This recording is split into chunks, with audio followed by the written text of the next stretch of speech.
Bien, sean bienvenidos a este su espacio expositivo con Tulio Reyes Miranda, deseándoles a todos ustedes un Hag Sameach Pesach, una feliz fiesta pascual, eh, donde las comunidades judías están celebrando el Hag Hamatzot, la fiesta de panes sin levaduras durante 7 días que inicia precisamente el 15 de Abitco, que corresponde al cuarto día de esta semana, miércoles, y que culminará pues el día jueves de la próxima semana, los 8 días, si se quiere decir, del Festival de Panes sin Levadura.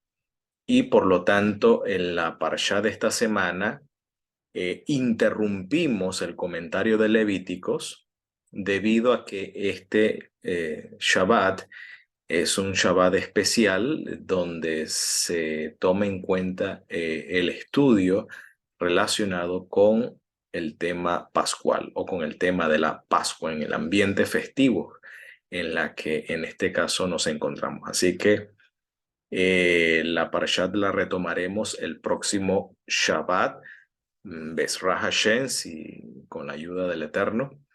Retomaremos la parashat Shemini el próximo Shabbat. Pero este Shabbat se toca un tema especial relacionado a la Pascua. Pero este servidor quiere, bueno, brindar apoyo especialmente a la comunidad judeo-adventista. Este servidor está prestando apoyo a esta comunidad, fortaleciendo el ministerio hacia las comunidades judías, un proyecto que tiene en este caso la Iglesia Adventista llamado Misión Global, en el que se encarga de dirigir un ministerio en especial hacia los judíos. No tiene la intención este ministerio de convertir judíos a otra religión, no es esa la intención, para aclarar. Sencillamente edificar a la comunidad judía en su experiencia judía, sencillamente en relación con el Dios de Abraham, el Dios de Isaac y el Dios de Jacob, y por supuesto en su relación y en la comunión con el Mesías, que por supuesto para nosotros lo es Yeshua. Yeshua ben Yosef min Nazrat. Esa es la intención, edificar, eh, educar, fortalecer, exhortar en cuanto a la fe en el Mesías. Esa es sencillamente la intención de este ministerio y a lo que este servidor, a través de este medio, ha consagrado. Pues entiendo yo que esta es sencillamente mi vocación. No tengo otra vocación en relación al ministerio que el ministerio hacia la comunidad judía. Así que lo declaro por este medio, para que todos entiendan, ¿ok? Para que todos estén claros en cuanto a mi perfil sobre el tema judío, ¿no? O hacia el tema de las comunidades judías. Así que bueno, el título de este comentario lo he titulado, valga la redundancia, La fecha pascual en la temprana historia del cristianismo. Porque un seguidor me hizo la pregunta si es bíblico celebrar la cena del Señor solamente una vez al año, o esta puede ser celebrada de manera consecutiva en varias estaciones del año. Es decir, puede ser celebrada de manera consecutiva, o tiene que ser celebrada, en este caso, una vez al año. Y sobre eso entonces vamos a tratar, dándole fundamento bíblico y por supuesto histórico, sobre la práctica de la Cena del Señor en la iglesia temprana del cristianismo. Y para ello entonces nos vamos a remitir a una cita del apóstol Pablo en su primera epístola o carta a los Corintios, su primera correspondencia, aunque los académicos dicen que en esta primera epístola en realidad hay dos epístolas según estudios académicos, en realidad no es una, sino dos. Nada más hablando de primera de Corintios, hay dos cartas, la carta a Estefanas y una carta a los de Cloé. Así que bueno, hay de todo para uno divertirse, ¿no? En este acercamiento al documento bíblico. Pero no es el tema que en estos momentos ya metiéndonos en crítica textual y sobre estos puntos, sino a lo que concierne al punto, sobre la fecha en la que, según la Escritura, ¿ok? Se debe celebrar la Pascua. Entonces, citando al apóstol Pablo, 1 Corintios capítulo 5, 7 al 8, dice, limpiaos pues de la vieja levadura, para que seáis nueva masa, como sois, sin levadura, porque nuestra Pascua, que es el ungido, es el Mesías, ya fue sacrificada por nosotros. Y luego dice entonces, así que celebremos la fiesta. El contexto está hablando de la fiesta de Matzot, es decir, la fiesta de los ácimos, la fiesta de los panes y levaduras que tiene lugar en el mes de Abib o el mes de Nisan, justamente Abib que significa la primavera, en esta temporada de la primavera. Dice, no con la vieja levadura, ni con la levadura de malicia eh, y de maldad, sino con panes sin levadura de sinceridad y de verdad. Bueno, el contexto de este comentario de Pablo está tratando un tema de incesto dentro de la comunidad donde, pues, si ustedes pueden percatarse en el capítulo 5, en la introducción, se habla de una situación inmoral en la que sencillamente dice que un poco de levadura leuda toda la masa. Por lo tanto, como comunidad mesiánica o como comunidad en el Mesías, no corresponde a santos tal práctica porque ya estamos llamados nosotros a dejar la vieja levadura, en este contexto hablando de la inmoralidad sexual, para llegar a ser nueva masa sin levadura, es decir, sin relación a alguna práctica o a un tipo de transgresión de la Torá, en este caso del pecado, porque nuestra Pascua, que es el Mesías, ya fue sacrificada, en este caso, por nosotros. Así que celebremos la fiesta, y por ende está hablando de la fiesta de la Pascua y la fiesta de los ácimos, porque la Pascua es la que da introducción a la fiesta de los ácimos. Así que vamos entonces a entrar en materia y vamos a precisar en la Torá recurriendo al alfa de las escrituras, en este caso siendo el Sefer Torah, el libro de la Torá, especialmente en Éxodo, cuando se instituye la Pascua. Vamos a ver qué nos dice la escritura en cuanto a la fecha. ¿Qué importancia, qué relevancia tiene esta fecha? No solamente en su carácter histórico, sino también en su carácter tipológico en el Mesías y por ende escatológico, porque esta fecha tiene un papel central dentro de la escatología que lamentablemente dentro de la teología occidental, pues esta fecha brilla por su ausencia cuando la escritura le da un carácter escatológico importante que es necesario tener presente. Y lamentablemente esto se debe pues a las diversas escuelas de interpretación. Si se tiene una mentalidad de teología de reemplazo, pues obviamente este tipo de perspectiva no se va a tomar en cuenta o ni siquiera se comenta. Y si uno lo comenta, pues a uno se le mira como gallina mirando a sal, ¿no? Como cuando la gallina mira la sal. Entonces te miran así, oye, este anda por allí delirando con unas ideas medio judaístas allí, medio judaizantes. Entonces, bueno, pero bueno, Esto es sencillamente de abrir el corazón y ser como los bereanos, tener nobleza bereana y abrir las escrituras a ver si estas cosas son realmente así.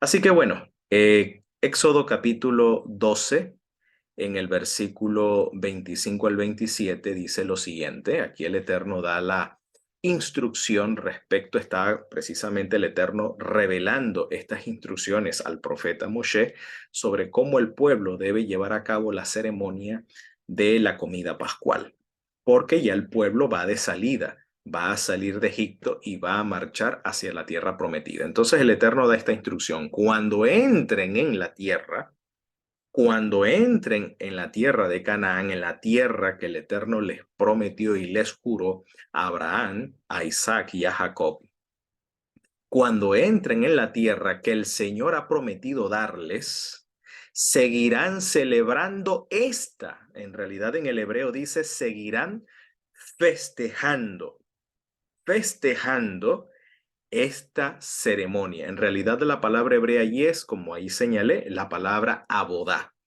Que puede traducirse en este contexto, este rito, este culto o este servicio ceremonial, este servicio ritual.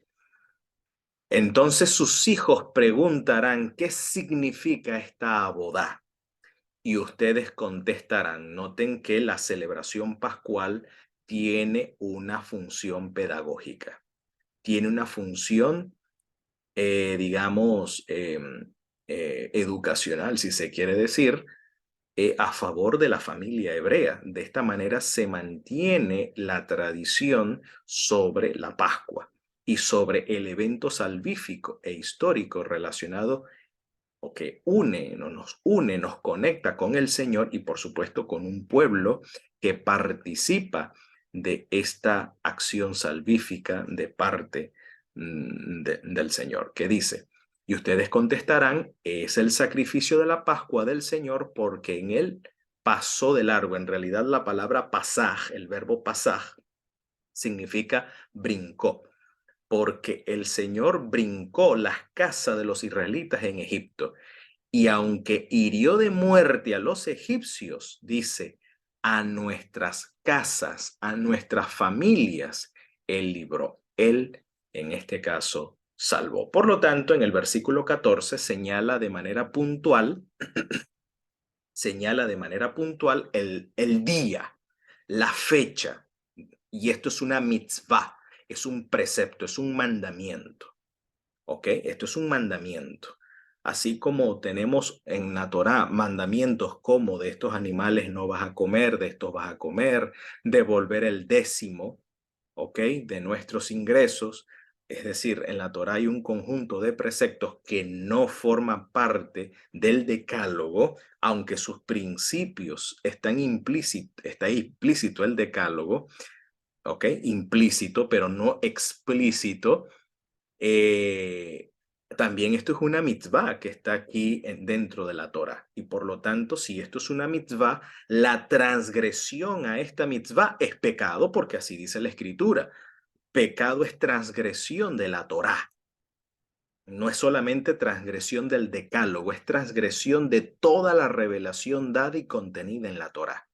Sea moral, sea ceremonial, sea civil, sea como sea, pero cualquier acto de transgresión a un mandamiento de la Torah, eso es hatat, eso es pecado. En este caso, puntualmente estamos hablando del día, cuando dice, este será un día para recordar. ¿Qué día es ese?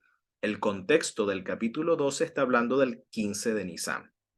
El 15 de Nisan. Algunos dirán, bueno, el 14, ¿qué tiene que ver? Bueno, ya la caída de la tarde del 14 iniciando el día 15.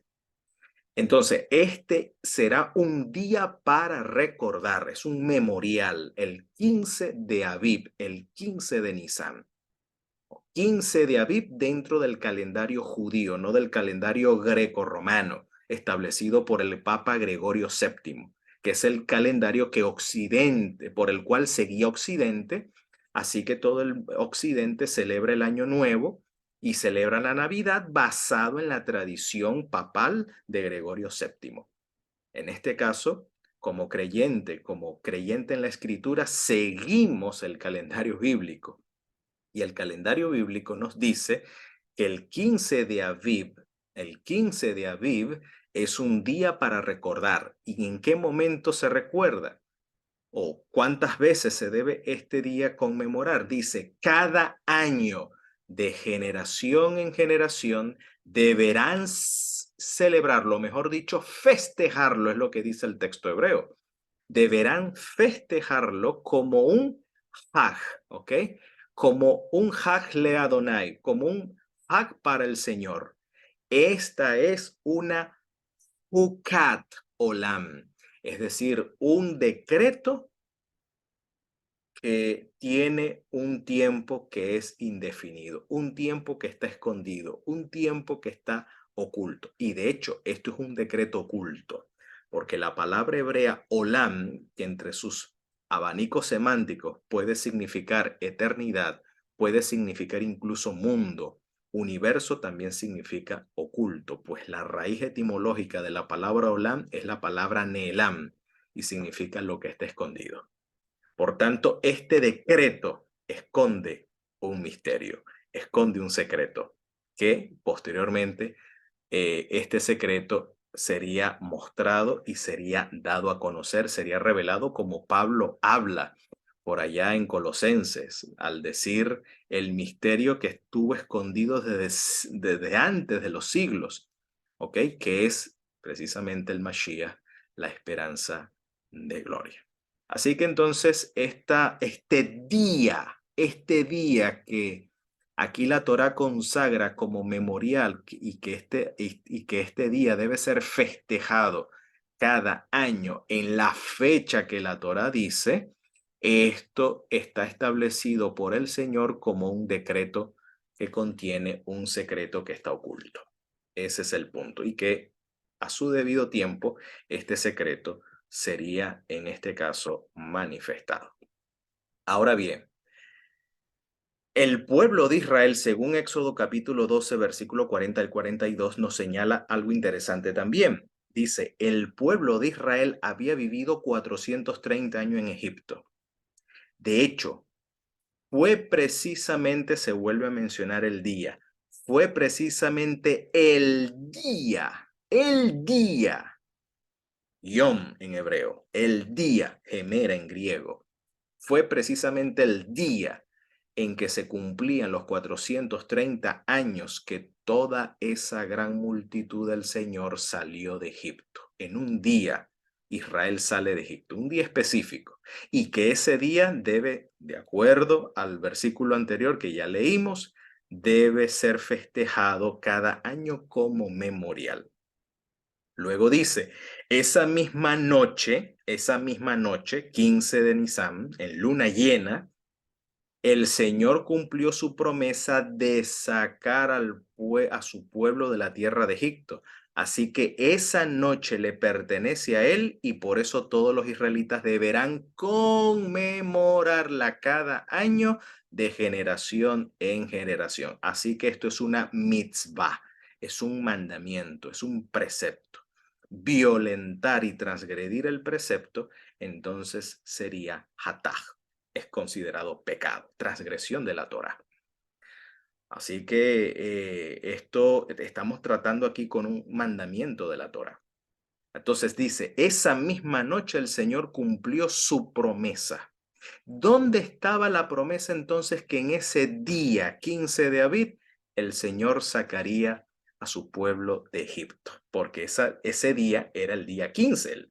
El pueblo de Israel sale de Egipto a la luz del día el día 15 de Aviv, y que ese día es consagrado como el primer día de la fiesta de los Ázimo, porque de acuerdo a la información que nos da la narrativa, la historia, es que las mujeres tomaron la masa, que no dio tiempo de leudar, tomaron la masa, ¿ok? La colocaron en sábanas para llevarla entonces en el viaje. Y con esa masa es como el pueblo de Israel se sustentó hasta el día hasta el mes siguiente, el 15 de Siv, o el 15 del segundo mes, que es cuando en el desierto cae maná.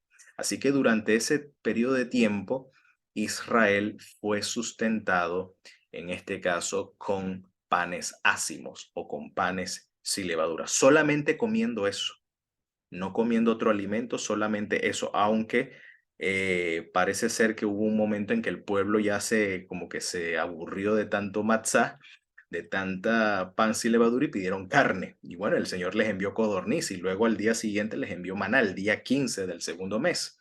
Así que al mes de la salida de Egipto, el Eterno envía en este caso maná. Es importante tener esto entonces bien claro. Ahora, ¿por qué entonces el mismo día? ¿Ok? ¿Qué pasó 430 años? Que en ese día dice aquí que se cumplió la promesa del Señor. ¿De qué promesa estamos hablando? Muy bien. Citando al uno de los mejores comentaristas del medioevo de la Torá, conocido como Rashi, es un rabino de origen francés. Él comentó lo siguiente en su libro Comentario a la Torá, específicamente el segundo tomo, que es el comentario al Sefer Shemot o al libro de Génesis, que es el tomo segundo. Yo tengo esta colección de 5 tomos, ¿ok? Los tengo en mis manos y tengo que continuamente consultar porque allí nos brinda información muy interesante de la Torá. Y en la página 167 a la 168, allí Rashi nos da esta perla interesante. Dice Rashi, comentando este pasaje de Génesis, perdón, de Éxodo 12, 40 al 42, sobre el día que se cumple la promesa del Señor 430 años después. Dice Rashi que el 15 de Nisan llegaron los ángeles ministeriales ante Abraham para darle la Besorá, para darle la buena noticia, el evangelio. Evangelio en griego, Besorá en hebreo, para darle la Besorá del nacimiento de Isaac en esa fecha. Es decir, lo que narra el capítulo 18 de Génesis, la visita de aquellos 3 varones a Abraham en el encinar de Mamre, se dio el 15 de Nisan, cuando se le da la noticia que Sara tendría, a la vuelta de un año, tendría un hijo al cual le pondría por nombre Isaac. Y el 15 del año siguiente nació Isaac, es decir, el 15 de Nisan o el 15 de Abib.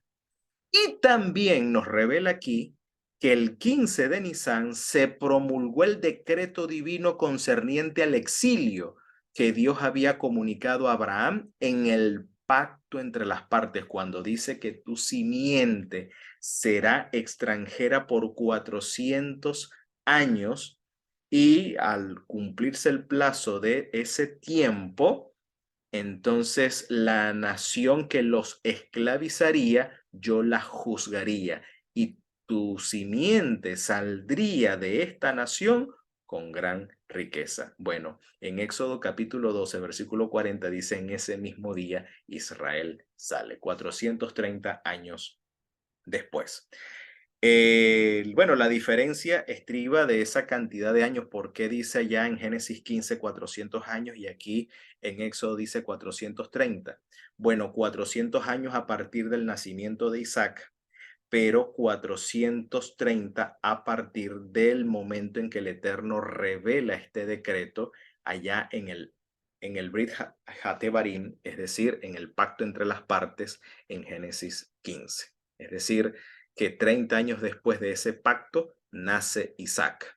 Y allí, desde el nacimiento de Isaac hasta la salida de Egipto, de los hebreos, entonces se cumple exactamente 400 años. Y dice allí en el mismo día. ¿Qué día es ese? 15 de Nisan. Quiere decir que en la noche del 15 de Nisan, de la caída de la tarde del 14 de Abib, iniciando la noche del 15 en plena luna llena, el Eterno cortó un pacto con Abraham diciendo, a tu simiente ya he dado esta tierra.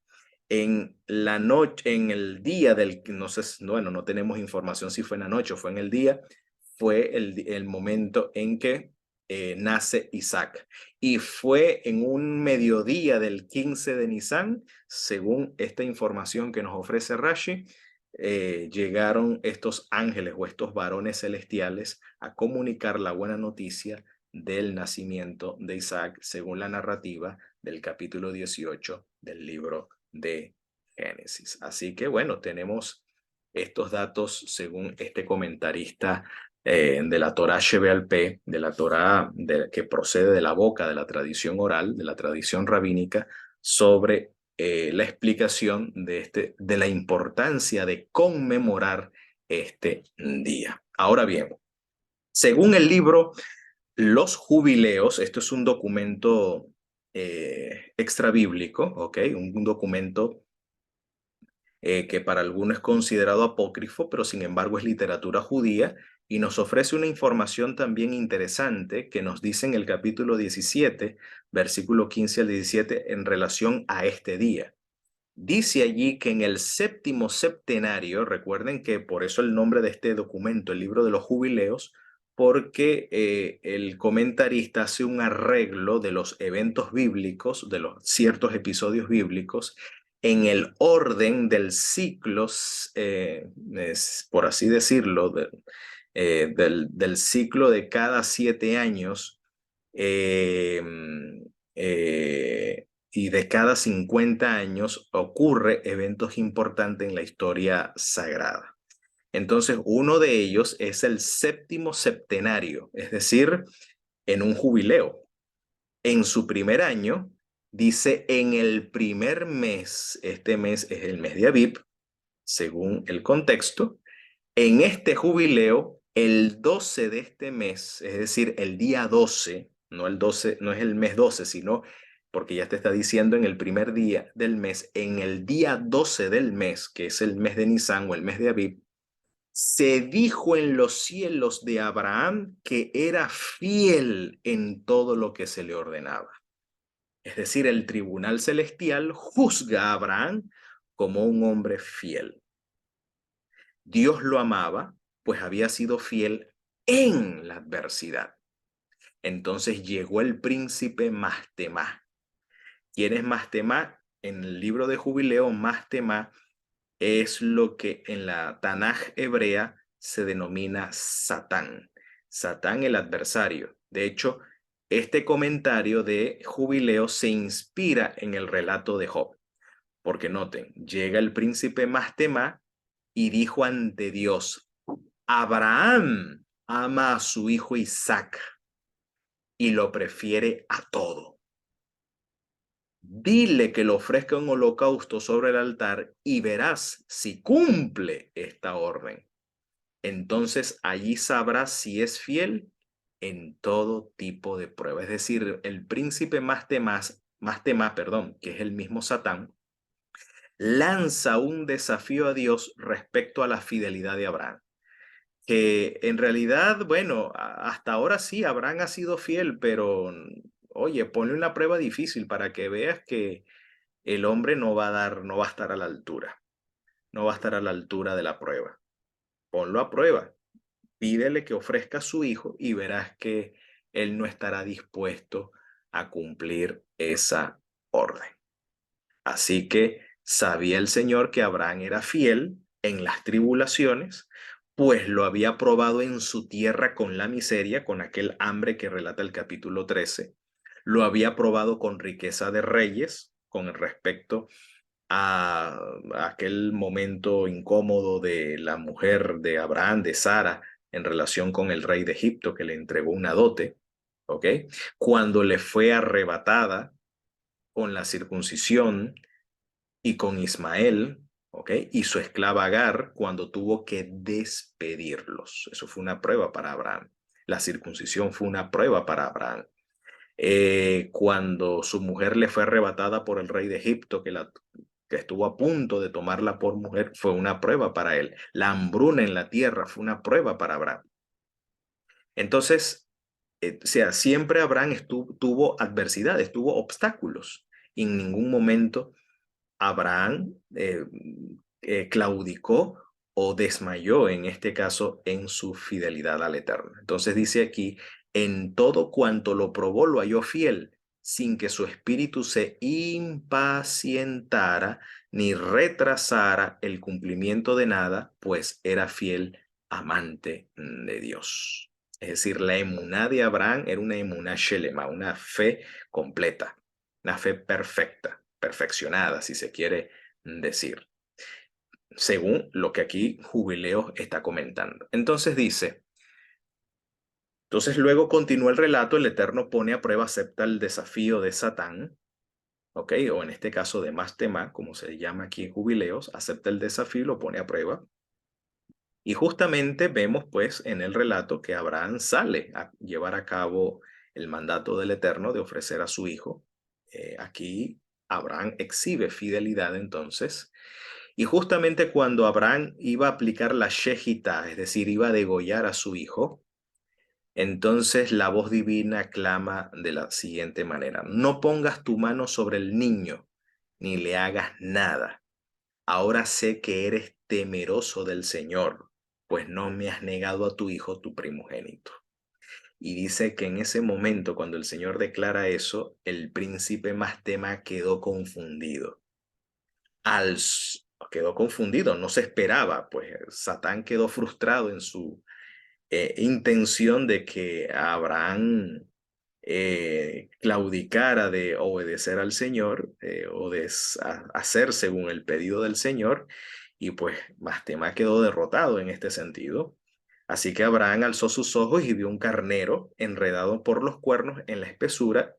Fue Abraham, lo cogió y lo ofreció en holocausto en lugar de su hijo. La pregunta es, ¿y qué tiene que ver este relato? Preguntarán ustedes, con la fecha del 15 de Aviv. Pues como habíamos mencionado, el día 12 es que el príncipe Mastema llega ante Dios, o el día 12 del mes de Aviv, ¿ok? Le pide al Eterno que ponga a prueba a Abraham de que ofrezca a su hijo, y verás que él no será capaz de llevar a cabo ese pedido tuyo. Y es precisamente que allí se cumple entonces lo que Génesis capítulo 22, versículo 1 dice: Dios puso a prueba a Abraham. Pero sabemos que Dios pone a prueba a Abraham incitado, por así decirlo, por el príncipe Mastema, de acuerdo aquí al libro de Jubileos, porque de acuerdo a Jacob dice que Dios no puede ser tentado por el mal, ni él tienta a nadie, ¿ok? Sino que cada uno es tentado según su propia concupiscencia y que es arrastrado y seducido. Pero Dios no pone a prueba a nadie. Dios no ni tienta a nadie, ni pone a prueba a nadie, ni tampoco él puede ser probado y tentado por el mal. Sencillamente el Satán es quien lanza este desafío de que Abraham en realidad no es un hombre fiel. ¿Ves? Si me permites, déjame ponerlo a prueba para que veas, y que en realidad Abraham no te será fiel en todas las cosas. Bueno, allí más bien Abraham mostró una emuná shelema por la gracia del Eterno, y una fe completa, una fe perfeccionada, donde cumplió pues el precepto de ofrecer a su hijo. Y en su lugar, dice aquí el relato, entonces ofrece a su hijo Isaac. Ese evento ocurrió, de acuerdo al relato de Génesis 22, 3 días después de la revelación del Eterno de que ofreciera a su hijo en el monte que le mostraría. Y dice que caminó por 3 días. Al tercer día vio el lugar, dice el texto bíblico, dice la Torá. Es decir, que al tercer día, si esto fue según el libro de Jubileos el día 12, entonces el 13, 14 y 15 ya sería el tercer día.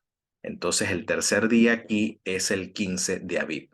Fue el día en que Isaac fue ofrecido como holocausto, y en su lugar fue ofrecido aquel carnero que estaba allí enredado por sus cuernos en un zarzal. Y allí fue que Abraham lo tomó y lo ofreció en lugar de su hijo. Cuando dice el texto que lo ofreció en lugar de su hijo, no es que el carnero va a reemplazar a Isaac. No, o sea, no es que Isaac es reemplazado por el carnero, no. Lo que el texto quiere decir que Abraham, al tomar, o mejor dicho, Abraham al tomar el carnero es como que si estuviese tomando literalmente a su hijo Isaac. Por tanto, al morir el carnero era como que si Isaac en persona estuviese muriendo. Así que cuando contempló el carnero volverse ceniza, esas cenizas eran las cenizas de Isaac. Ese es el concepto de sustitución. En este caso, el carnero no reemplaza a Isaac, sino que sustituye a Isaac. Pero el carnero toma el lugar de Isaac como que si Isaac es el que es ofrecido, es el que muere, el que es sacrificado, el que es quemado, consumido y finalmente convertido en las cenizas. De esa manera, Abraham, al ofrecer al carnero, cumple la orden del Eterno de ofrecer a su hijo, en este caso, en holocausto. Así que eso se lleva a cabo precisamente el 15 de Nisan. Ahora bien, por eso la figura de Isaac y la figura del carnero toma lugar el día 15 de la noche cuando el pueblo de Israel celebra Pesaj, porque justamente el animal que se sacrifica para la Pascua está evocando a ese carnero sustituto que toma el lugar de Isaac. Porque de acuerdo a la Torá, bajo el padecimiento de la 10ª plaga, Israel debía morir esa noche.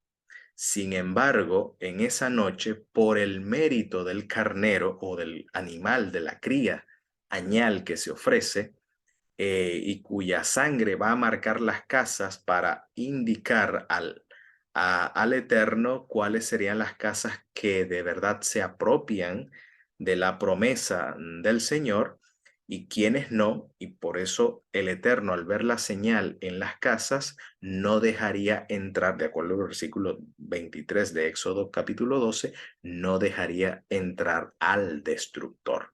Y Hebreos nos va a decir que por la fe celebró la Pascua para evitar así que el destructor hiciera allí estragos. Por lo tanto, tenemos la figura del primogénito que es redimido, el primogénito de Israel que evoca en este caso a Isaac, que también es visto como un primogénito y es salvado por el carnero sustituto.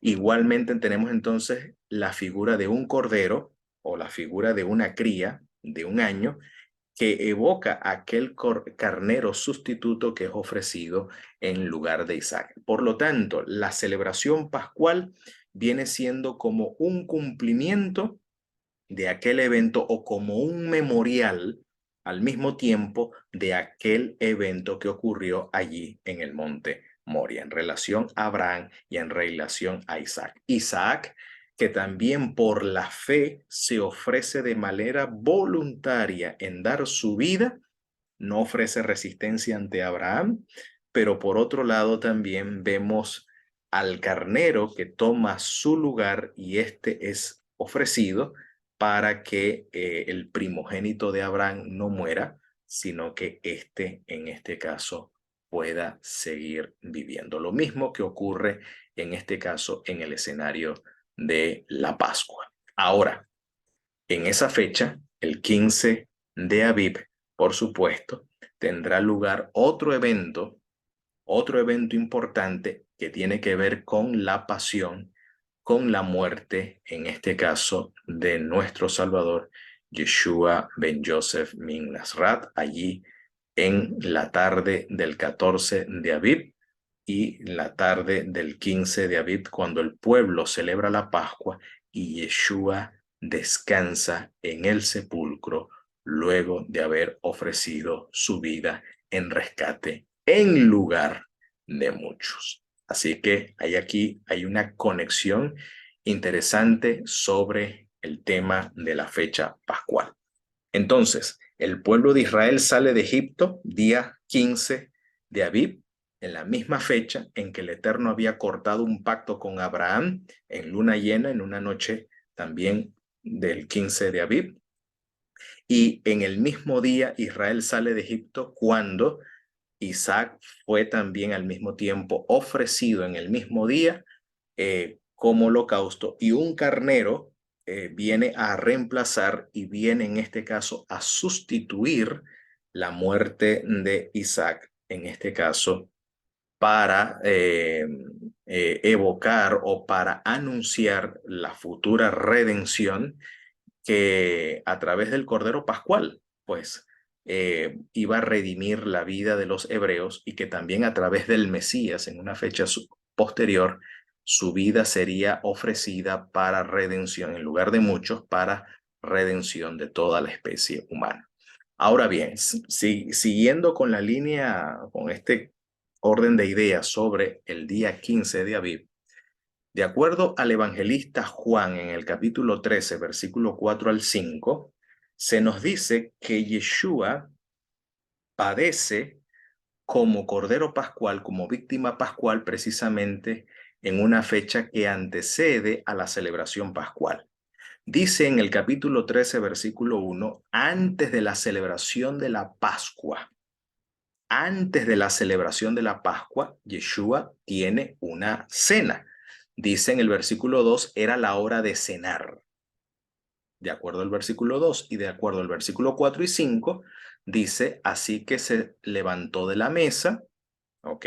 Se quitó el manto, o sea, el manto en este caso es el talit, se ató una toalla a la cintura y echó agua en un recipiente, luego comenzó a lavar los pies a los discípulos y a secárselos con la toalla que tenía a la cintura. Es decir, que esta cena tuvo lugar la noche o iniciando la noche del 14, amanecería, luego estarían nada más después de la medianoche, estarían orando en el Getsemaní de la noche del 14 de Aviv.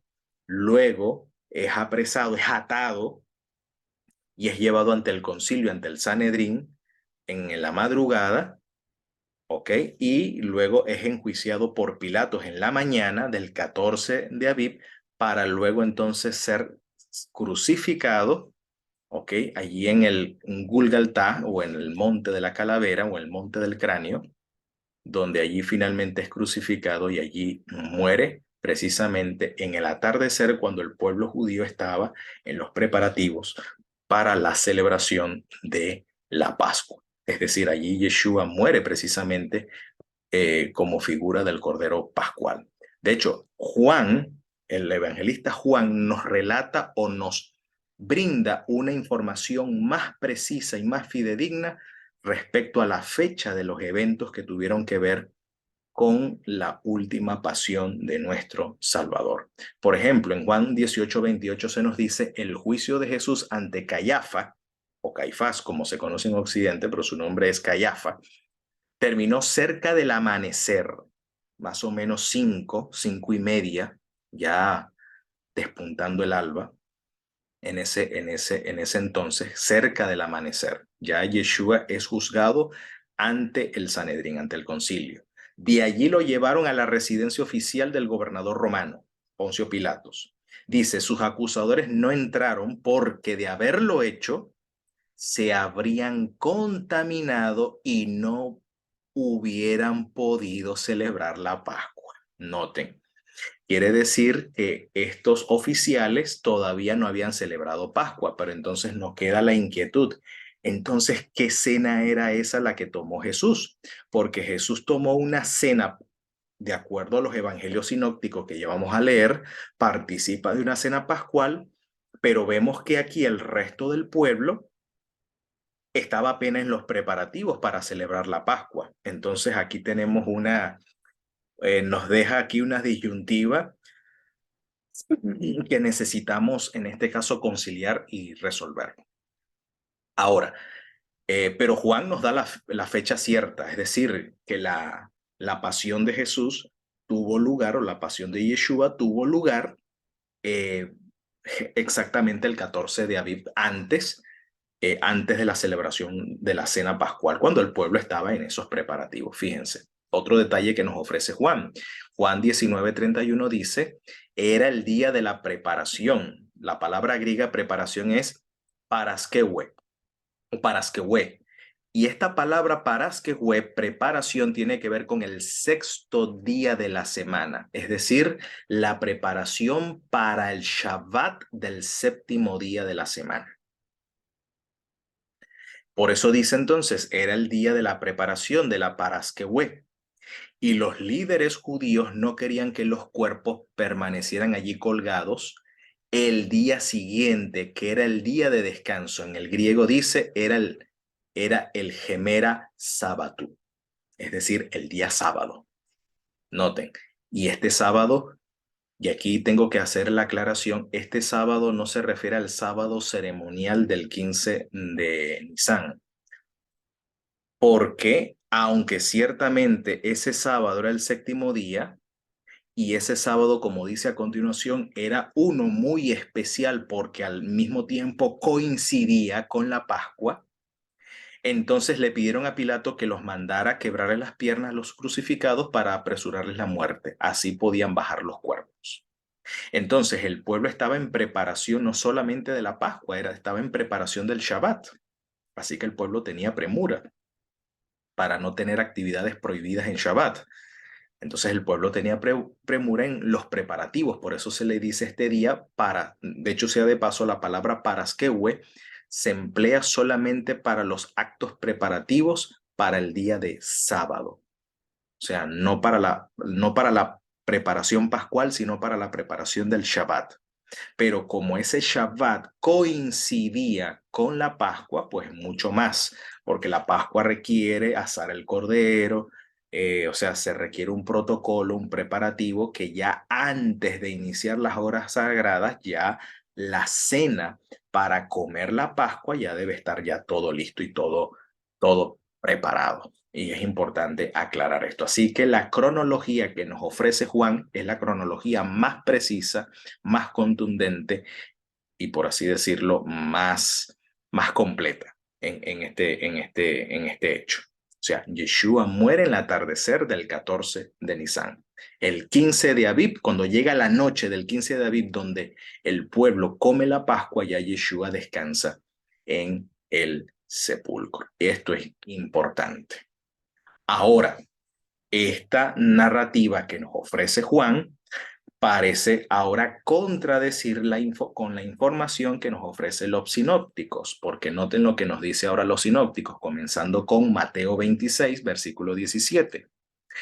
El primer día del festival de los panes sin levadura, los discípulos se acercaron a Jesús y le preguntaron, ¿dónde quieres que te preparemos la cena de Pascua? Bueno, ya leímos Juan y Juan nos dice que cuando Jesús es crucificado, el pueblo estaba preparándose para la Pascua. Estaba preparándose para el Shabbat y preparándose para la Pascua porque coincidía el Shabbat con la Pascua. Entonces la pregunta es, ¿y qué cena entonces tuvo Yeshua cuando el pueblo se estaba preparando para la Pascua?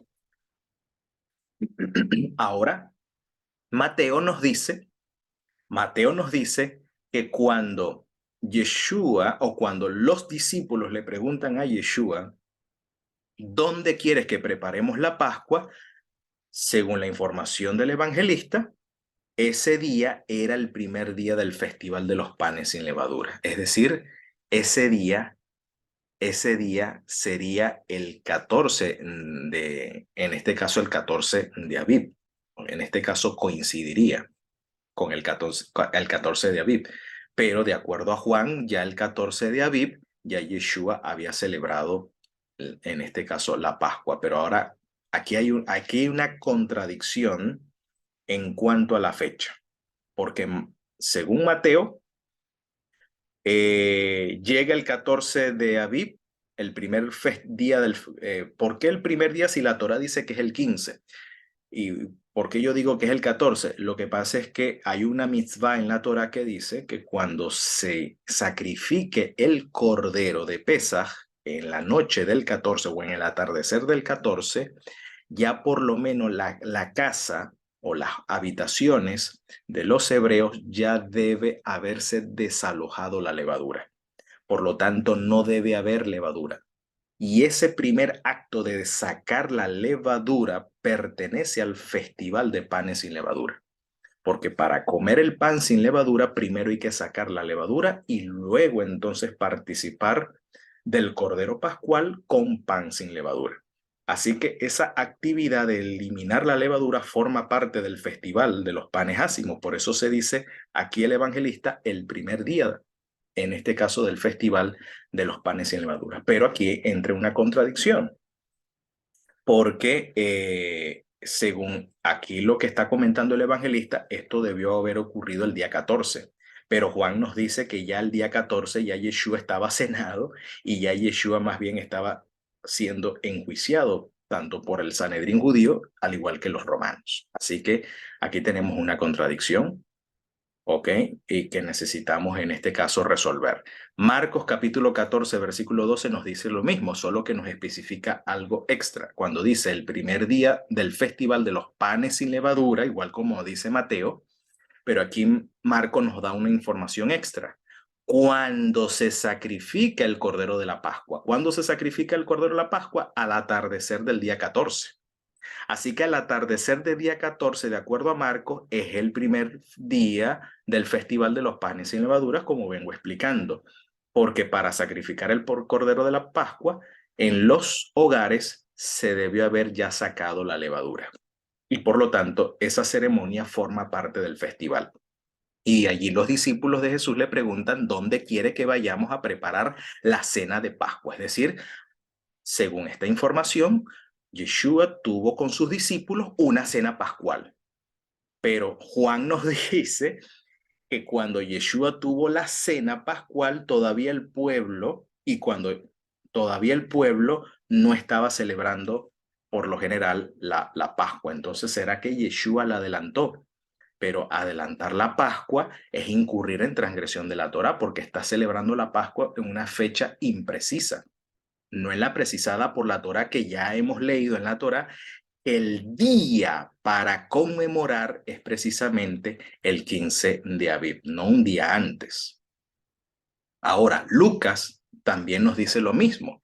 En este caso ya los sinópticos concuerdan que cuando Yeshua celebra con sus discípulos la Pascua, es el primer día o es el primer día del festival de los panes sin levadura. Así que los sinópticos están todos unánimes, pero Juan es el único evangelista que nos ofrece una información cuando señala en el capítulo 13, versículo 1, antes de celebrar la Pascua, Yeshua pues estuvo junto a sus discípulos reclinados ahí en la mesa para, en este caso, para cenar. Así que aquí hay una contradicción y tenemos que resolver esta discrepancia. Entonces dice, Jesús mandó que Pedro y Juan se adelantaran y les dijo, vayan, preparen la cena de Pascua para que podamos comerla, en este caso, para comerla juntos. Entonces, ¿cuál es el problema? ¿Cuál es el problema aquí? Juan dice una cosa y los sinópticos nos dicen otra. Una de las posibles explicaciones ante esta abierta discrepancia del texto bíblico en los diferentes evangelistas del relato de la cena, de la última cena de Yeshua, uno de los uno de los argumentos, mejor dicho, entre varios comentaristas y académicos e investigadores sobre estudios judaicos y sobre estudios del Nuevo Testamento, dice, de acuerdo al relato de Juan, Yeshua tuvo un banquete especial con sus discípulos que era costumbre celebrar cada maestro daba su última lección de Torah sobre Pesaj, precisamente una noche antes de la celebración de la Pascua oficial, es decir, en la noche del 14, es decir, del 13 para el 14. Y luego entonces cada discípulo celebraría en sus hogares con su familia la Pascua oficial. Por lo general, en esa cena conocida como la Seudat Siyum, es un banquete festivo, se comía el Corbán Hagigá, es decir, el Corbán, no el cordero, no el cabrito añal, sino un vacuno, era sacrificado como un sacrificio de paz y que ese sacrificio anticipaba, se comía para soportar el ayuno de los primogénitos durante el día del 14 de Aviv y esa comida lo pudiera sustentar durante ese periodo de ayuno hasta la noche del 15, donde ya se comería la Pascua oficial con los respectivos familiares. Así que esa Seudat Siyum se hacía entre maestro y sus discípulos. Y ese banquete, pues, no era un cordero como tal, sino era un sacrificio de paz o un Corban Hagigá, como se dice, que podía comer allí pan leudado o podía comer, en este caso, pan sin levadura, que dicho sea de paso, el término bíblico que se utiliza allí en el texto para decir que Jesús partió el pan, no utiliza la palabra griega ácimo, sino la palabra griega artu. Y artu se refiere a un pan leudado. Así que estos son los argumentos de algunos investigadores, o estas son una de las conclusiones a las que llegan ciertos investigadores, que esa cena no era una cena pascual estricta, sino una seudat siyum, una cena que tiene un maestro con sus discípulos previo a la fecha pascual. Esa es la explicación que le dan a Juan. Otros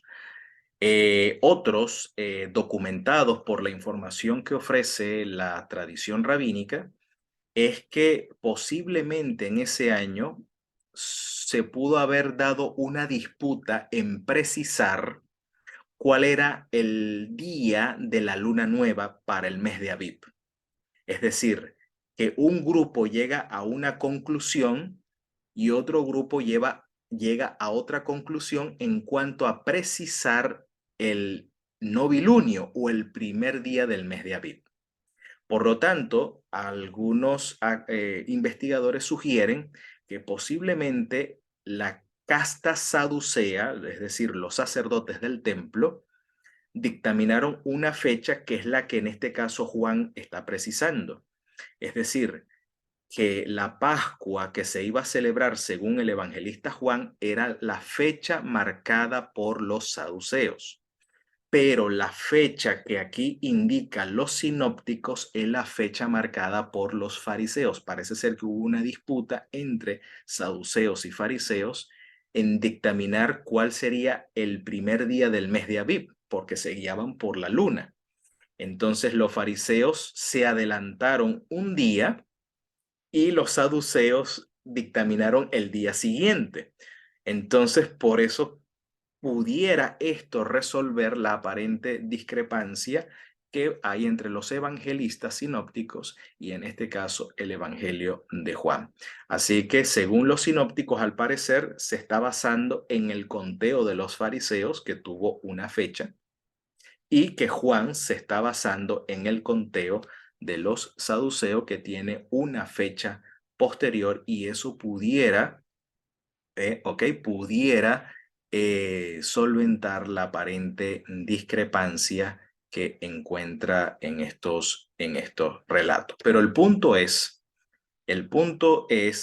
que el 15 de Aviv, ¿ok? El 15 de Aviv es una fecha importante, tan importante que de acuerdo al evangelista Lucas nos muestra en Hechos capítulo 20, verso 6, que en uno de los viajes misioneros que tuvo Pablo, especialmente en Filipos, se nos menciona allí que Pablo celebra con los filipenses la fiesta o el festival de los panes sin levadura.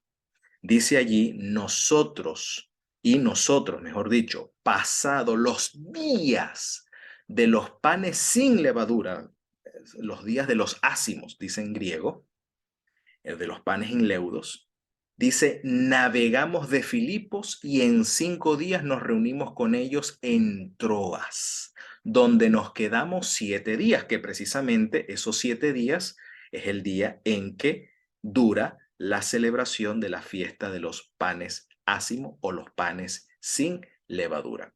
Sorprendentemente, esta autora adventista llamada Elena White, en su libro Hechos de los Apóstoles, comentando ese suceso que aquí menciona Lucas en la página 313, ella señala de que allí Pablo tuvo una celebración pascual allí con los filipenses. Note, en Filipos, Pablo se detuvo para observar la Pascua, es decir, para respetar y observar el día del 15 de Aviv, el día del 15 de Nisan, nada más y nada menos.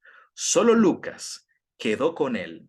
Los otros miembros del grupo siguieron hasta Troas para esperarlo allí. Los filipenses eran los más amantes y sinceros de entre los conversos del apóstol. ¿Quiénes eran los más sinceros conversos del apóstol Pablo? Los filipenses, dice aquí. Y durante los 8 días de la fiesta, del 14 al 21, son 8 días, él disfrutó de una pacífica y gozosa comunión con ellos. Así que de acuerdo a esta escritora, Pablo celebra la fiesta pascual, que aquí Lucas sencillamente lo llama los días de los panes inleudos o los panes sin levaduras. Es decir, que aquí tanto Pablo como los hermanos de Filipos respetaron y observaron en este caso, el 15 de Aviv. Y la semana toda, la semana que corresponde, según la Torá, de abstenerse de la levadura. Ahora bien, ¿cómo, ¿cómo fue entonces el proceso durante la historia temprana, luego de la muerte de los apóstoles? ¿Cómo fue evolucionando la celebración del 15 de Aviv dentro de la tradición cristiana o dentro de las comunidades cristiana, que de hecho no había una comunidad cristiana monolítica, sino que había varias comunidades con diferentes posturas doctrinales, por lo menos académicos e historiadores dicen, se señala que hubo por lo menos al inicio 3 frentes de creyentes en el Mesías. Por ejemplo, estaban los seguidores de Jacob, del hermano del Señor, que eran mayoritariamente judíos provenientes de Judea. Era un grupo que tenía cierta postura diferente a la escuela de los Notzrim o de los Nazarita, liderada por el apóstol Pablo. Pablo tenía otra escuela, otro grupo diferente a la comunidad de Jacob. Así que habían ciertas diferencias en cuanto a ciertas prácticas a las que el Nuevo Testamento va a llamar, por ejemplo, a la comunidad o a los discípulos de Jacob se le va a llamar los judaizantes, y los no judaizantes, por supuesto, a la comunidad de Pablo. Y otra comunidad conocida posteriormente como los famosos ebionitas. Por lo menos al principio, 3 frentes tenemos aquí en cuanto a las comunidades donde podía haber diferencia en ciertos temas doctrinales, pero todos concordaban en el evento principal que comunica el Evangelio: la muerte, sepultura y resurrección y ascensión del Mesías. En eso todos concordaban. Ahora bien, y que todos eran judíos y todos leían un mismo canon, la Torá y los profetas. Así que bueno, de acuerdo a citando a Samuel Bakioki en su primer tomo del libro God Festival o los festivales de Dios, él cita aquí a un historiador sobre un documento llamado New Testament Apócrifa o un apócrifo del Nuevo Testamento, donde se menciona sobre una celebración pascual en este documento cercano prácticamente al año 135, más o menos la fecha sobre esta narrativa. Dice allí lo siguiente: y ustedes pues celebráis el recuerdo de mi muerte, la Pascua. Según el relato, esto es un dicho del Señor que eh, según el documento, es un dicho del Señor, del Señor Jesús, pero que fue redactado en este documento apócrifo. Entonces dice, ustedes pues celebráis el recuerdo de mi muerte, la Pascua, así llamaba o así llama este documento el recuerdo de la muerte, la Pascua. Entonces uno de ustedes que esté a mi lado será arrojado en prisión por causa de mi nombre. Y él se entristecerá mucho, porque mientras ustedes celebran la Pascua, el que está en la cárcel no la celebró como tú. Y enviaré mi poder en la forma de mi ángel, y la puerta de la cárcel será abierta, y él saldrá y vendrá a ustedes para velar con ustedes y descansar. Y cuando completes mi recuerdo y mi ágape en el canto del gallo, será de nuevo preso y echado en la cárcel por un testimonio hasta que salga a predicar como he mandado. Según este documento, lo que acabamos de leer es que Jesús le está profetizando que Pedro iba a ser encarcelado. Según esta tradición, según el contexto del documento, esto lo dice Jesús en la última cena. Y en la última cena, según este documento, Yeshua le está profetizando a Cefas, a Pedro, que en una noche de Pascua, mientras sus colegas estarán celebrando tranquilamente una noche pascual, en un 15 de Aviv, Pedro sería preso. Eso es lo que relata el capítulo 12, sí, 12 del libro de los Hechos. Recuerden que en una oportunidad Pedro fue apresado, ¿no? Fue puesto en cárcel. Entonces, y eso sería mientras sus colegas estarían celebrando la noche pascual.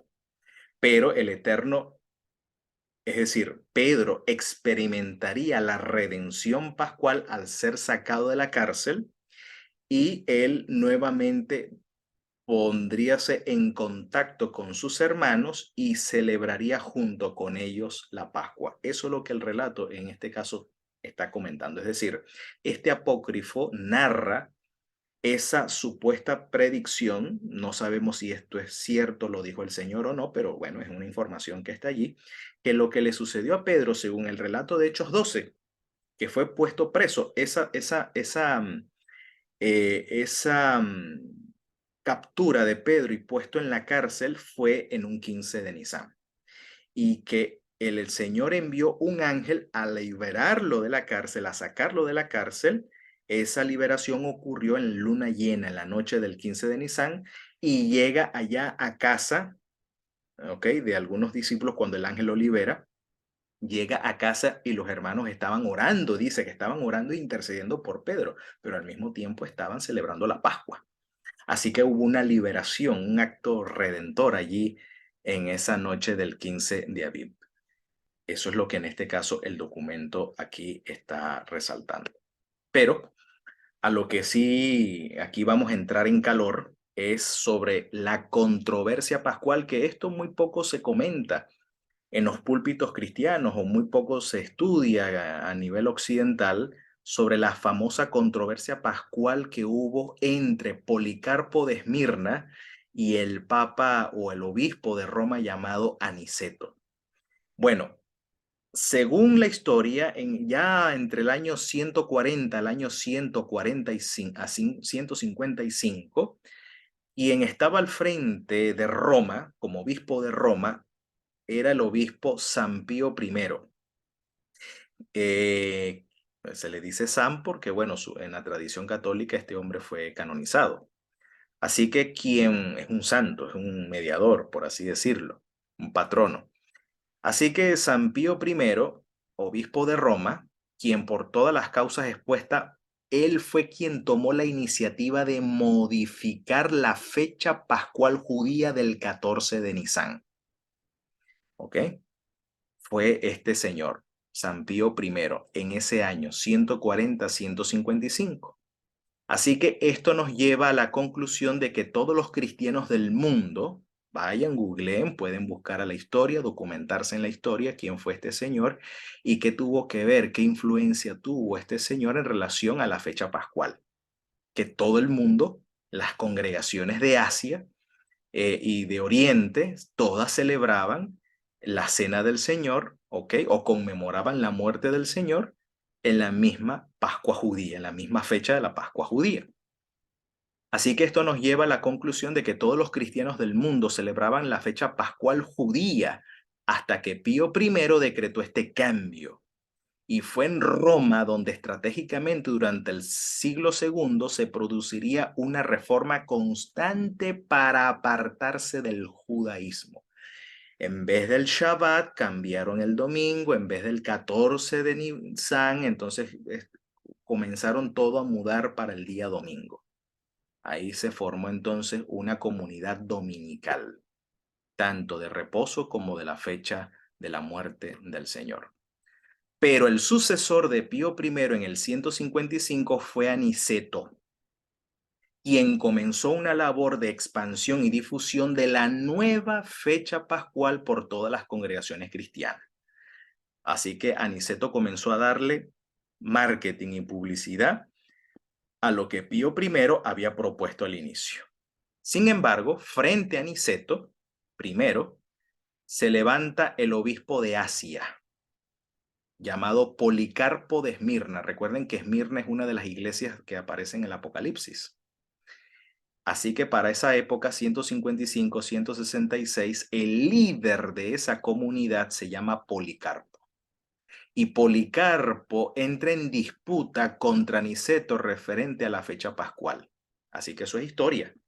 Esto es historia del cristianismo y muchos en la historia, como bueno, en las iglesias no se estudia historia del cristianismo, en la iglesia es un sábado sensacional, la iglesia va, lamentablemente han perdido la visión, la iglesia se ha convertido en eventos y actividades y actividades, y se han llenado de actividades y eventos y actividades, que bueno, nadie ni pendiente de conocer su historia, ¿no? La historia de su misma fe. Pero esto está en los documentos de la historia temprana, que casi nadie tiene pues la iniciativa de investigar e indagar qué sucedió, ¿no? Dice allí, sin embargo, frente a Aniceto entonces se levanta Policarpo de Esmirna. Recordemos que para los obispos, el obispo de Roma era un jefe religioso, era un religioso más, un jefe religioso más, porque en ese momento las autoridades eclesiásticas eran locales, ¿ok? Cada localidad tenía un obispo. El obispo era el jefe de ancianos de cierto distrito o de cierta diócesis. Eso es más o menos la figura del obispo para esa época. Así que exigiendo que Roma abandonara la práctica solar y regresara a la tradición judía del 14 de Nisan, Policarpo de Esmirna era un anciano cristiano que había conocido en su juventud a Juan el Evangelista y este mismo lo había consagrado. Indudablemente, siendo Juan un judío como gran parte de los cristianos del siglo I, al influir directamente sobre Policarpo de Esmirna le entregó muchas de las más antiguas costumbres judías, entre ellas la observancia de la fecha pascual judía en el 14 de Nisan. Dice, comentando Eusebio de Cesarea comenta sobre esta controversia entre Aniceto y Policarpo, sobre que pues Aniceto celebraba la Pascua el día domingo por la mañana, mientras que Policarpo lo hacía en noche de vigilia, en el día 15 de Nisan. Aquí, aunque dice 14, pero recuerde que es el atardecer del 14 ya apuntando a la noche del 15. El atardecer del 14 apuntando a la noche del 15. Entonces, cuando el bienaventurado Policarpo visitó Roma en tiempos de Aniceto, aunque tuvieron los dos pequeñas divergencias también en otras cuestiones, hicieron la paz inmediatamente, no teniendo deseo alguno de pelearse acerca de esta cuestión. Aniceto no pudo persuadir a Policarpo para que no lo observara, por cuanto siempre lo había hecho con Juan, el discípulo de nuestro Señor, y con otros apóstoles a los que conocía. Tampoco pudo Policarpo persuadir a Aniceto que lo observara, pues le decía que él estaba obligado a la práctica de los presbíteros que le habían precedido. Así que hubo una controversia en la que finalmente no llegaron a ningún acuerdo y bueno, que cada quien siguiera por su camino. Policarpo de Esmirna siguió celebrando la Pascua el 14 de Nisan una vez al año, mientras que todos los domingos en Roma, Aniceto celebraba entonces la Pascua de manera dominical, cada domingo. Luego de esta controversia entre Policarpo de Esmirna y entre el obispo Aniceto, esta disputa llegó a acentuarse mucho más, se hizo más férrea la discusión cuando en el año 199, en 199, es nombrado como obispo de Roma a Víctor.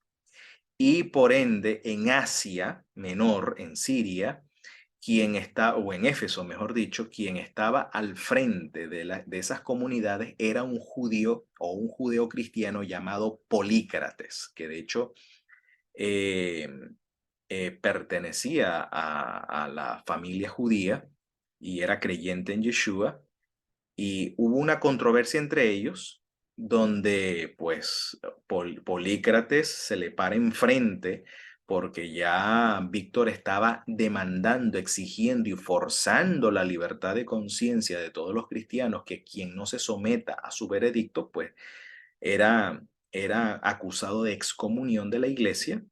Entonces Polícrates les envía una carta diciéndole lo siguiente. Esta es la carta, aquí tenemos un relato, un trozo de la carta de lo que Polícrates le refuta, en este caso a Víctor. Dice, así guardamos el día de manera exacta, dice Polícrates, año 190, 199, la última década 190, 199, última década del siglo segundo, ya iniciando el siglo tercero, ya a punto de iniciar el siglo tercero. Fíjate, hasta esa época. Dice, en Asia, el líder de la comunidad de Asia, en Éfeso, dice, así guardamos el día de manera exacta, sin añadir ni quitar. El día. Por eso a este grupo se le denomina los cuartodecimanos. Se le va a denominar así. Ustedes lo pueden googlear, lo pueden buscar. Dice, grandes luminarias reposan en Asia, como Felipe, uno de los 12 apóstoles que reposan en Hierápolis con las dos de sus ancianas hijas vírgenes, mientras que una tercera hija vivió en el Espíritu Santo y reposa en Éfeso. También está Juan, que se reclinó en el pecho del Señor y que luego vino a ser sacerdote mitrado, mártir y maestro. Según aquí Polícrates, Juan pertenecía a la familia arónica. El apóstol Juan, el discípulo amado, quien aquí Polícrates da testimonio, parece ser que Juan pertenecía a la familia sacerdotal.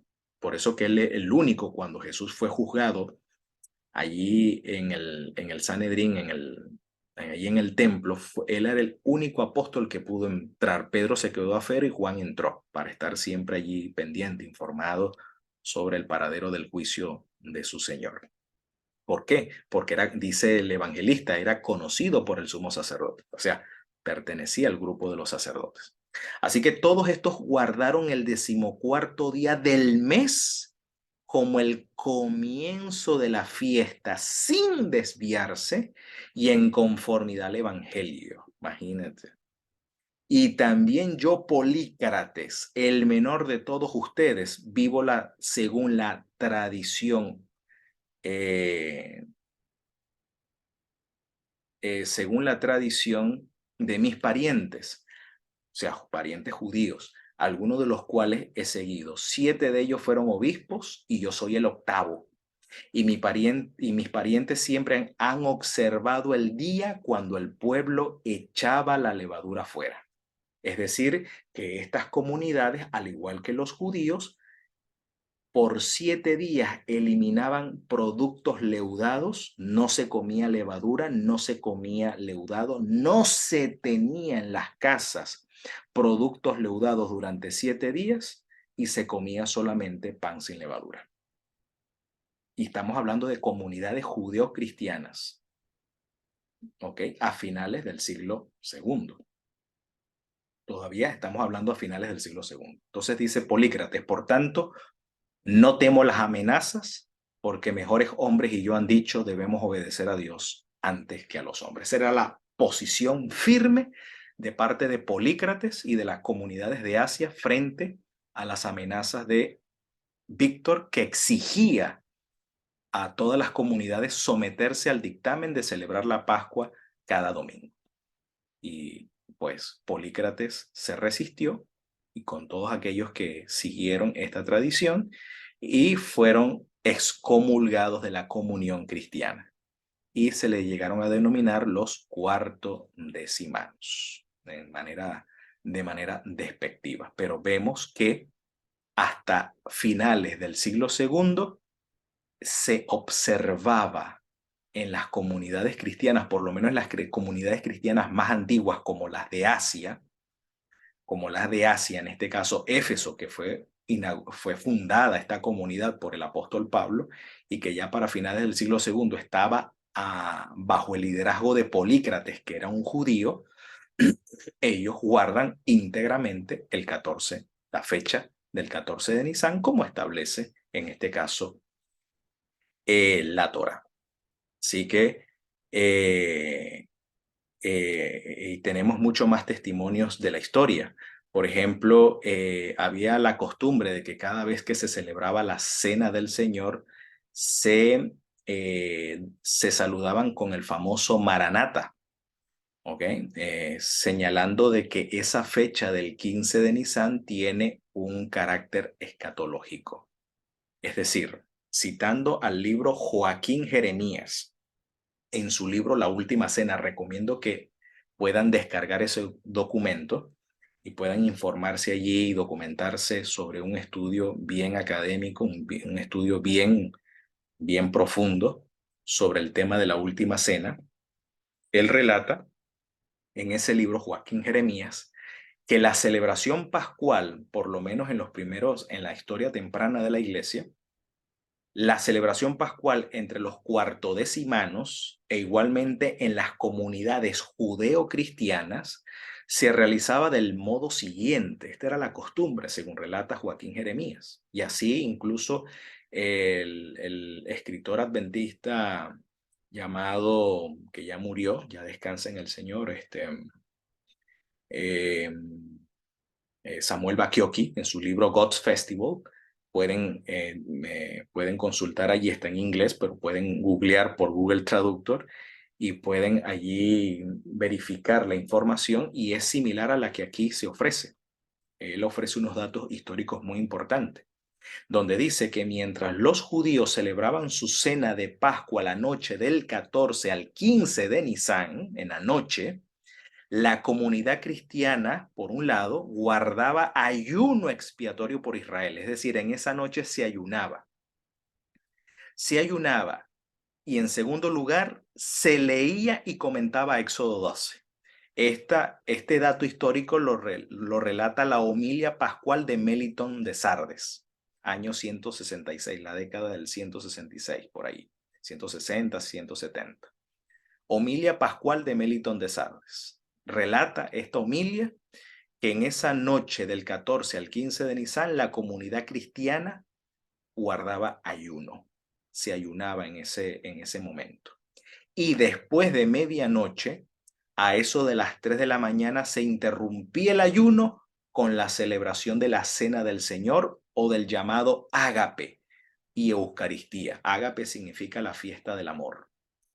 Así que la fiesta pascual, que es la misma fiesta de la Cena del Señor, se le llamó la fiesta del ágape o la fiesta del amor. Pero noten que esta celebración era precedida por un día de ayuno, porque en la costumbre judía los primogénitos ayunan, guardando luto por los primogénitos que murieron en lugar de los primogénitos hebreos en Egipto. Y también guardan ayuno porque Yeshua no comió la Pascua esa noche, como relata Lucas. Lucas 22 nos dice, o habla Yeshua, que él expresa: con cuánto deseo he deseado comer con ustedes esta Pascua, pero os digo que yo no la comeré hasta que se cumpla en el reino de mi Padre. Y aquí hay que puntualizar dos puntos de acuerdo a ese texto. Número uno, Yeshua no comió la Pascua esa noche. Sus discípulos sí, mas él no.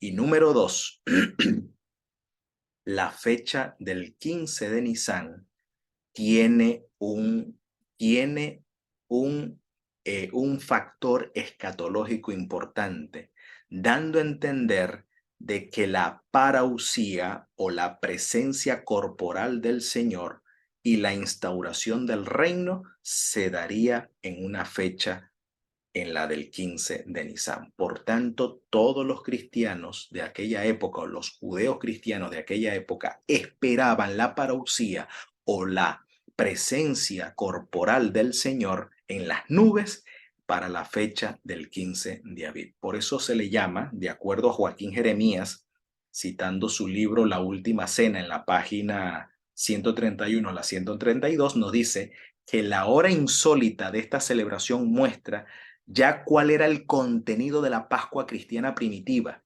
Es decir, no se trataba ante todo de un recuerdo de la pasión y de la resurrección, sino también de la espera de la parousia, es decir, de la venida. Es decir, para los primeros creyentes, la venida del Señor se daría en un 15 de Aviv. Noten la importancia de esta fecha. O sea, que esta fecha tiene, o sea, una de las razones, y eran las razones más fuertes o las motivaciones más fuertes para celebrar el 15 de Aviv, era porque la venida del Señor se iba a dar en un 15 de Aviv. Porque de acuerdo a Pablo, Pablo dice que cada vez que comáis y bebáis de esta copa, la muerte del Señor anunciáis hasta que Él venga. ¿Y cuándo Él iba a venir? En esa fecha del 15, en este caso del 15 de Aviv. Así que dice este autor, la venida del Mesías en la noche de Pascua era una esperanza tanto judía como cristiana, porque en la Pascua judía, recuerden que para ese entonces los judíos hasta el día de hoy celebran la Pascua con 5 copas de vino. La quinta copa se le llama la copa de Elías, porque Elías es el precursor del Mesías y se canta un cántico en alusión a Elías que se llama Eliyahu Hatishbi, Eliyahu Hanabi, Eliyahu Hatishbi, Eliyahu Hagiladi, el Giladita, ¿ok? El que viene precisamente en antesala a la llegada del Mashiach ben David. Así que, y en la Pascua cristiana, pues como dice el apóstol Pablo y como lo dice Lucas, Yeshua no comería de esa Pascua, de modo que Yeshua estuvo en ayuno durante toda su pasión, porque él quería participar de esta Pascua con sus discípulos en el reino de los cielos. O sea que en el reino de los cielos lo que se va a comer es Pascua. Se va a celebrar la Pascua. Olvídense de la Santa Cena. Olvídense de la Santa Cena. Se va a celebrar la Santa Cena como en Occidente acostumbramos o se acostumbra a celebrar la Cena del Señor. No, estamos hablando de la Pascua judía, con los elementos judíos pascuales. Entonces, año tras año, en la noche de Pascua, la comunidad primitiva espera con ayuno y oraciones la vuelta del Señor a medianoche. Por eso dice como ladrón en la noche. La espera se prolonga más allá de la medianoche, incluso en ayuno. Si el Señor no vuelve corporalmente antes que cante el gallo, entonces la comunidad se reúne o sea, rompían el ayuno participando de la cena pascual o de la cena del Señor. Eso está allí en Joaquín Jeremías, en la página 100 de su libro La Última Cena, en la página 131 a la 132. Así que, ¿cuál es la conclusión a la que llegamos sobre este estudio? Primero, la Torá dice que la fecha del 15 de Aviv debe ser conmemorada, porque en ese día el Eterno salvó a Israel, salvó a los primogénitos hebreos de la plaga destructora, número 1.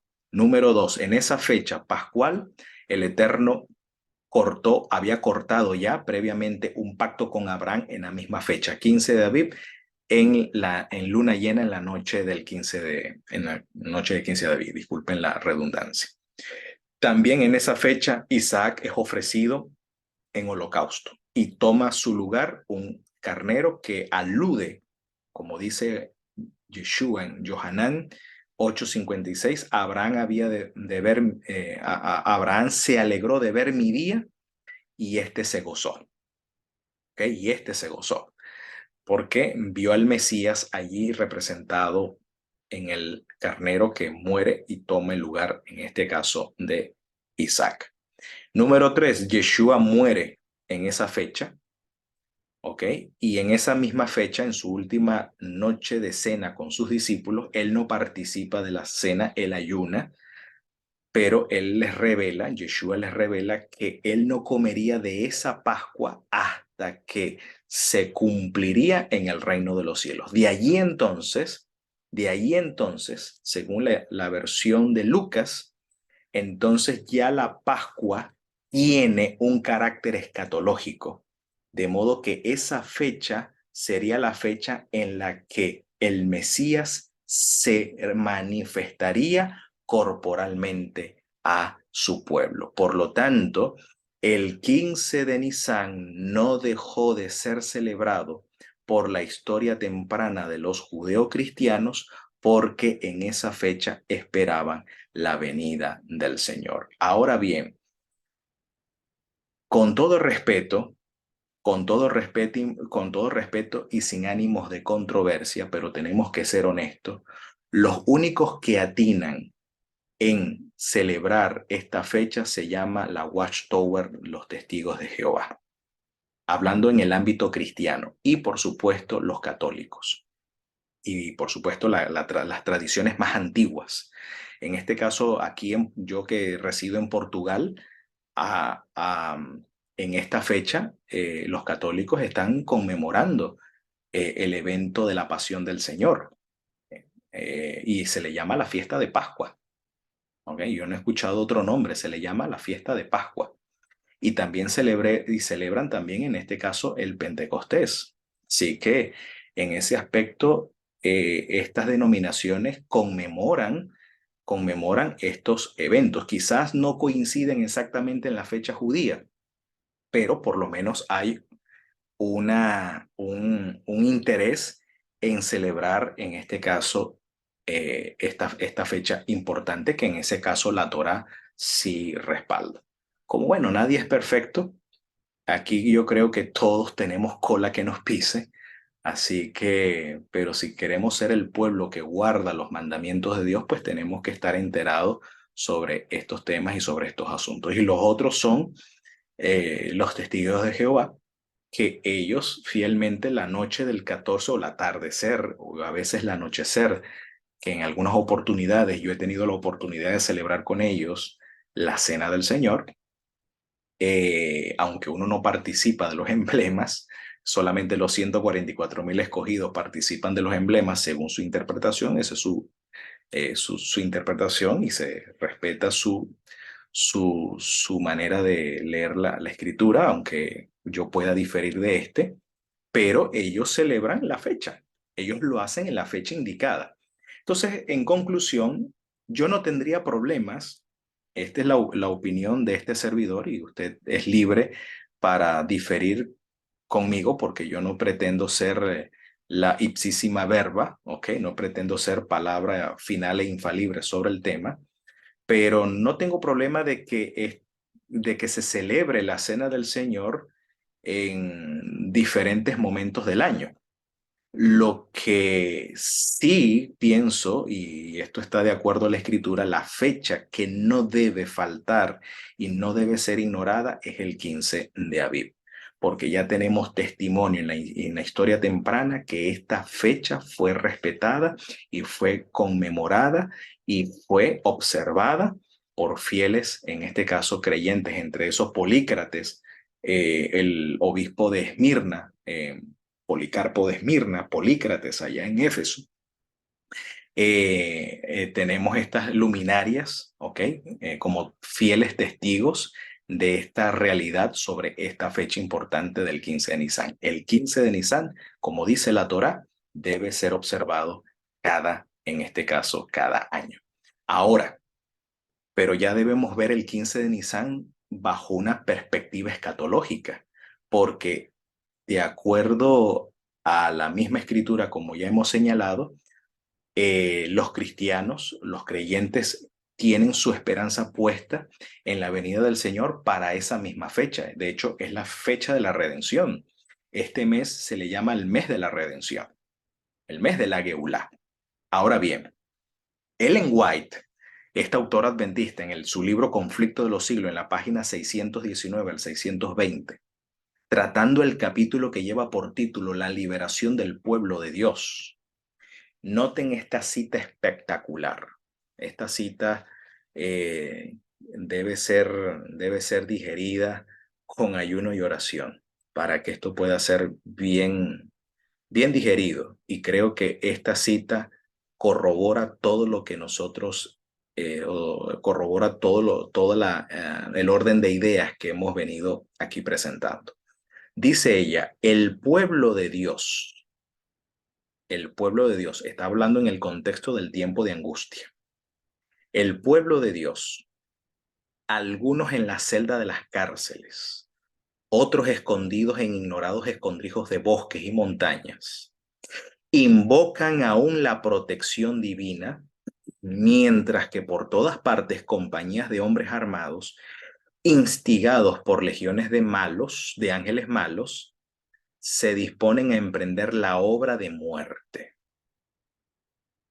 Recuerden que ángeles malos, según el Salmo 78, fueron enviados a Egipto para causar enojos, ira, estragos y destrucción.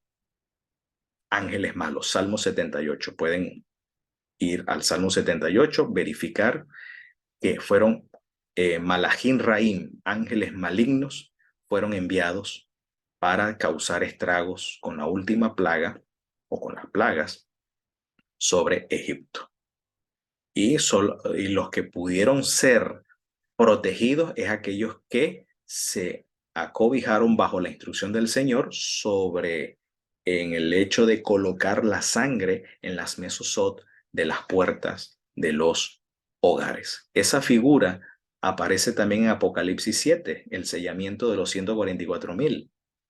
Así que aparece también un eco de ese evento, ¿no? Los ángeles a punto de soltar los vientos de destrucción. Pero estos vientos no son soltados hasta que el pueblo del Señor sea sellado y se complete el número de los sellados. ¿Ok? Sobre el número de los sellados. Así que esos sellados son aquellos que serán protegidos bajo esta tempestad. Entonces dice aquí, entonces en la hora de supremo apuro es cuando el Dios de Israel intervendrá para librar a sus escogidos. Y noten la espectacular cita que utiliza aquí esta autora, citando al profeta Isaías capítulo 30, versículo 29 al 30. ¿Cómo estará el pueblo del Señor cuando esta liberación, cuando esta intervención divina se dé, cuando el pueblo de Dios esté en su máximo apuro? Dice ella, ustedes tendrán canción como en noche en que se celebra Pascua y alegría de corazón como el que va al monte del Señor, al fuerte de Israel. Y el Señor hará oír su voz potente y hará ver el descender de su brazo con furor de rostro y llama de fuego consumidor, con dispersión, con avenida y piedra de granizo. Y continúa ella más adelante, en párrafos subsiguientes, es a medianoche. ¿Cuándo fue que el Señor manifestó su poder para librar a su pueblo? A medianoche, según la Torá, Éxodo 12, Éxodo 11 y 12, fue a medianoche. La noche del 15 de Nisán, luna llena, cuando el pueblo comía Pascua. Es a medianoche cuando Dios manifiesta su poder para librar a su pueblo. Pero esta medianoche, de acuerdo al contexto y del pasaje citado, es a la medianoche cuando el pueblo canta canciones como cuando se celebra la noche de Pascua. Allí el pueblo tendrá alegría de corazón. Y quiera el Señor que pueda en esta noche de alegría enviarnos al Mesías y que sea pronto y en nuestros días.